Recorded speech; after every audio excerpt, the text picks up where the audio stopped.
फसल कटाई के बाद मिट्टी की उर्वरता बनाए रखने के लिए हरी खाद वाली फसलों की बुवाई, गोबर की सड़ी खाद का प्रयोग और मिट्टी परीक्षण करवाना जैसे उपाय किए जा सकते हैं। यहाँ कुछ विस्तृत उपाय दिए गए हैं। हरी खाद।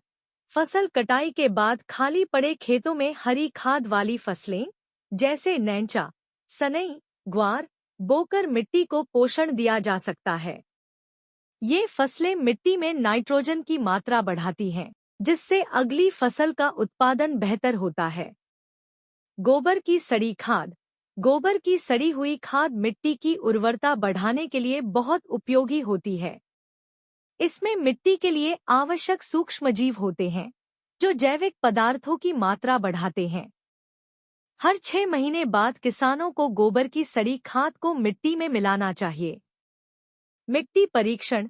3 वर्षों में एक बार मिट्टी का परीक्षण अवश्य करवाएं, ताकि मिट्टी में उपलब्ध पोषक तत्वों, नाइट्रोजन, फास्फोरस, पोटेशियम आदि की मात्रा का पता चले।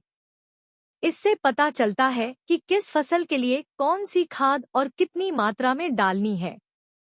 फसल चक्र।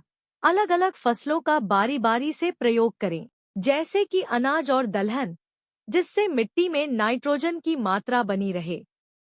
दलहन मिट्टी में नाइट्रोजन जोड़ने में मदद करते हैं, जिससे अगली फसल के लिए मिट्टी समृद्ध होती है।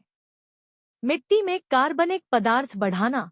कार्बनिक पदार्थों में बायोडिग्रेडेबल पदार्थ होते हैं, जो मिट्टी की उर्वरता और संरचना में सुधार करते हैं। हरी खाद। गोबर की खाद और फसल अवशेषों को मिट्टी में मिलाकर कार्बनिक पदार्थ की मात्रा बढ़ाई जा सकती है। फसल अवशेषों का प्रबंधन। फसल कटाई के बाद बचे अवशेषों जैसे पुआल, भूसा आदि को जलाने के बजाय उन्हें मिट्टी में मिला देना चाहिए। इससे मिट्टी में जैविक पदार्थ की मात्रा बढ़ती है और मिट्टी की उर्वरता में सुधार होता है। इन उपायों को अपनाकर किसान अपनी मिट्टी की उर्वरता को बनाए रख सकते हैं और अगली फसल के लिए एक स्वस्थ और उपजाऊ जमीन तैयार कर सकते हैं।